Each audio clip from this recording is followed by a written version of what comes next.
یہ ہوا یعنی خدا ایک مسیحا نازل فرمائے گا، دنیا کی بادشاہت اسی کی ہوگی، اسی کے آنے سے حضرت داؤد علیہ السلام کی سلطنت بحال ہو جائے گی اور یروشلم خدا کا دارالحکومت بن جائے گی۔ بادشاہت سے مراد آسمانی بادشاہت اور یروشلم ہیرے جواہرات سے مرصع ایک ایسا آسمانی شہر تھا جس کی ندیوں میں آب حیات رواں تھا۔ فارسا قسم کی یہود شہروں سے نکل کے غاروں میں جا بیٹھے، رہبانیت کو شعار بنا لیا اور پاکوں اور دعاؤں سے مسیحا کی آمد کو قریب تر کیا۔ انہیں یقین تھا کہ مسیح حضرت داؤد کے گھر میں پیدا ہوا اور انہیں یونانیوں کے پنجہ ستم سے آزاد کرے گا، مردہ یہودیوں کو زندہ کرے گا اور انہیں شریک سلطنت بنائے گا اور عظیم بادشاہت کے ڈنک کے 400 دن۔ چنانچہ جب بھی ان میں کوئی جواں ہمت شخص پیدا ہوتا وہ اس سے فوراً مسیح ہونے کی توقعات وابستہ کر لیتا۔ چنانچہ ان حالات میں جب ایک خوبصورت نوجوان آنکھوں میں حیرت انگیز چمک لیے، کاندھوں پر زلفیں پھیلائے ہیکل سلیمانی میں داخل ہوا تو یہودی وہاں بیٹھے سکے کھنکھنا رہے۔ احاطہ حرم میں لوگ بازار سجائے عبادت کے بجائے خرید و فروخت میں مصروف تھے۔ یہ منظر دیکھ کے نوجوان مشتعل ہو گئے اور اس نے سارے بازار اور منڈی کا تختہ اڑایا اور پرجوش تقریر شروع کی۔ پاک بازوں نے اس کی باتیں سنی تو نعرے لگانے لگے کہ داؤد کا بیٹا آ گیا، ہم اسی کے منتظر ہیں۔ اس نوجوان کے ہاتھوں کئی مریضوں کو شفا ہوئی، جزامیوں کا کوڑھ دور ہوا اور اندھوں کی بینائی لوٹ آئی۔ یہ خدا کے پیغمبر حضرت عیسیٰ علیہ السلام۔ لیکن یہود تو یہ خواب دیکھ رہے تھے کہ اس کی آمد سے انہیں دنیا جہاں کی بادشاہت مل جائے گی اور وہ ساری دنیا کا لہو پیے گے اور انہیں کوئی پوچھنے والا نہیں ہے۔ چنانچہ انہیں حضرت عیسیٰ علیہ السلام کی تعلیمات سن کر دھچکا لگا اور انہوں نے آپ کو نبی ماننے سے انکار کرتے ہوئے کہا کہ عیسیٰ جلیل کا رہنے والا ہے اور جلیل سے کوئی نبی پیدا ہی نہیں ہو سکتا۔ حضرت عیسیٰ علیہ السلام نے یہودی علماء پر تنقید کرتے ہوئے کہا، اے ریاکار فقیہو، تم پر افسوس ہے کہ تم سفیدی پھری ہوئی قبروں کی مانو ہو جو اوپر سے تو خوبصورت دکھائی دیتی ہیں مگر اندر سے مردوں کی ہڈیوں اور ہر طرح کی نجاست سے بھری ہوئی ہیں۔ اسی طرح تم بھی لوگوں کو راست باز دکھائی دیتے ہو لیکن باطن میں مکاری اور ریاکاری اور بے دینی سے بھرے ہوئے ہیں۔ تم میں سے جو کوئی اپنا سب کچھ ترک نہ کر دے وہ میرا شاگرد نہیں ہو سکتا۔ یہودی علماء کے لیے آپ کی ذات ایک کھلا چیلنج ہے۔ انہوں نے آپس میں مشورہ کیا کہ اس آواز کو کیسے دبائیں۔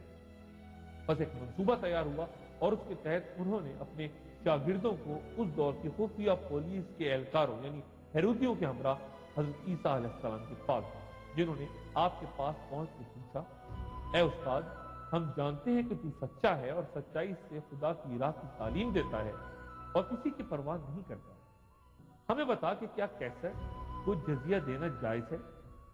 یسوع علیہ السلام ان کی شرارت سمجھ کے بولے، اے مکارو، مجھے کیوں آزماتے ہو؟ اس سکے پر یہ صورت اور نام کس کا ہے؟ انہوں نے جواب دیا، کیسر کا۔ اس پر یسوع علیہ السلام بولے کہ جو کیسر کا ہے وہ کیسر کو اور جو خدا کا ہے وہ خدا کو دو۔ اس کے بعد خود مسیح کے حواریوں میں سے ایک جوڈس کو رشوت دے کر اس بات پر آمادہ کیا گیا کہ وہ کسی موقع پر انہیں گرفتار کر لے جب عام بلوے کا خطرہ نہ ہو۔ چنانچہ یہ تدبیر کارگر ہوئی۔ پھر ان کی ساری جماعت اٹھ کر اسے رومی حاکم پیلاطس کے پاس لے گئی اور انہوں نے الزام لگانا شروع کیا کہ اسے ہم اپنی قوم کو بہکاتے اور کیسر کو خراج دینے سے منع کرتے اور اپنے آپ کو مسیح بادشاہ کہتے پایا ہے۔ پیلاطس نے ان کاہنوں اور عام لوگوں سے کہا کہ میں اس شخص کو قصوروار نہیں پاتا، مگر وہ اور بھی زور دے کے کہنے لگے کہ یہ تمام یہودیہ میں لوگوں کو سکھا کر ابھارتا ہے۔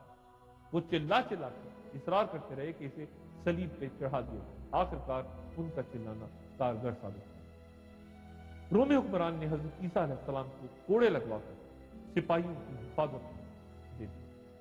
سپاہی آپ کو پہاڑ پہ لے گئے اور یہود نے آپ کو جاتے ہوئے دیکھا۔ حواری خود معترف ہیں کہ آپ گرفتاری کے بعد سجدے میں گر کر رات بھر دعا کرتے رہے کہ میرے پروردگار مجھے صلیب کی بلونی موت سے بچانا۔ یہ ایک جلیل القدر معصوم پیغمبر کی دعا تھی جو حضرت ابراہیم علیہ السلام، حضرت اسحاق علیہ السلام، حضرت یعقوب علیہ السلام اور حضرت یوسف علیہ السلام کے گھرانے کا نمائندہ تھا، اس کی اس التجا کو شرط قبولیت حاصل ہوا اور اس پر قرآن شریف کی یہ آیت گواہی دیتی ہے۔ حالانکہ فی الواقع انہوں نے نہ اسے قتل کیا نہ صلیب پر چڑھایا، بلکہ ان کے لیے معاملہ مشتبہ کر دیا۔ چنانچہ ہمارا ایمان ہے کہ اللہ تعالیٰ نے انہیں آسمان پر زندہ اٹھا لیا۔ ان کے مصلوب ہونے پر خود عیسائیوں میں کوئی ایک متفقہ قول نہیں، بلکہ 20 اقوال ہیں۔ مثلا کچھ کا کہنا ہے کہ صلیب پر مسیح نہیں بلکہ ان کا کوئی ہم شکل تھا اور مسیح وہیں کھڑے ان کی حماقت پر ہنس رہے۔ کچھ کا کہنا ہے کہ صلیب پر چڑھایا تو مسیح کو ہی گیا تھا، لیکن ان کی وفات صلیب پہ نہیں ہوئی بلکہ اتارے جانے کے بعد ان میں جان تھی۔ کوئی کہتا ہے کہ انہوں نے صلیب پر وفات پائی اور پھر جی اٹھے اور کم و بیش 10 بار اپنے حواریوں سے بات کی۔ کوئی کہتا ہے کہ صلیب کی موت مسیح کے جسم انسانی پر واقع ہوئی اور وہ دفن ہوا، مگر الوہیت کی روح جو اس میں تھی وہ اٹھا لی گئی۔ کوئی کہتا ہے کہ مرنے کے بعد مسیح علیہ السلام جسم سمیت زندہ ہوئے اور اٹھا لیے گئے۔ یہاں میرا مقصد عیسائیت کی تصدیق یا تکذیب نہیں، صرف مختلف اندازوں کا بیان ہے اور دیکھنا یہ ہے کہ یہود نے حضرت عیسیٰ علیہ السلام کے ساتھ جو سلوک کیا وہ ان کے کس جرم کی سزا تھی، اور آپ نے علماء یہود کے جن غلط کاریوں کے بارے میں فرمایا تھا ان کی نشاندہی کی تھی، کیا وہ سب غلط تھی؟ واقعہ صلیب کے وقت حضرت عیسیٰ علیہ السلام کی عمر 33 سال اور یہ واقعہ جمعے کے دن پیش آیا، جسے عیسائی گڈ فرائیڈے کہتے ہیں کہ اس روز آپ بنی آدم کے لیے کفارہ بنا۔ اس کے بعد ایسٹر کا تہوار آتا ہے، کیونکہ عیسائیت کے مطابق حضرت عیسیٰ علیہ السلام اس روز دوبارہ زندہ ہو کر اپنے شاگردوں سے ملے۔ یہودی کہتے ہیں کہ اگر عیسیٰ سچے مسیح تھے تو صلیب پر کیوں نہیں؟ کیونکہ صلیب کی موت ملعون ہے۔ اس سے یہودیوں میں پیغمبروں کی تقدیس کے نظریے کا اندازہ لگایا جاتا ہے۔ حضرت عیسیٰ علیہ السلام کے بعد عیسائیت زور پکڑتی گئی اور 64 عیسوی میں یہودیوں نے رومنوں کے خلاف سلم صلی اللہ علیہ بغاوت کی۔ اس کے بعد رومی سلطنت نے ایک سخت کارروائی کر کے اس بغاوت کو چل دیا۔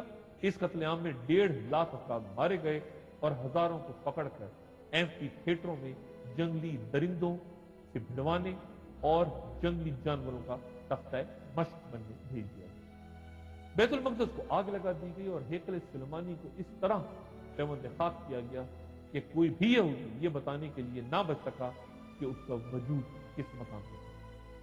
یہودی فلسطین سے نکالے جا چکے تھے اور وہاں رومی عیسائی حکمراں ہرقل کی حکومت۔ یہ وہی وقت تھا جب عرب نے رسول اللہ صلی اللہ علیہ وآلہ وسلم کی ولادت کی۔ ہرقل کی کامیابی سے لے کر حضرت عمر بن خطاب رضی اللہ تعالیٰ عنہ کے دور تک یہ شہر عیسائیوں کے قبضے میں رہا۔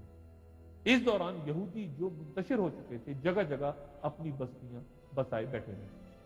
وہ مقامی عرب بدوؤں اور قریش عرب سے اپنے اس رشتے کا ذکر کرتے رہتے جو حضرت ابراہیم علیہ السلام کی اولاد ہونے کے باعث قائم۔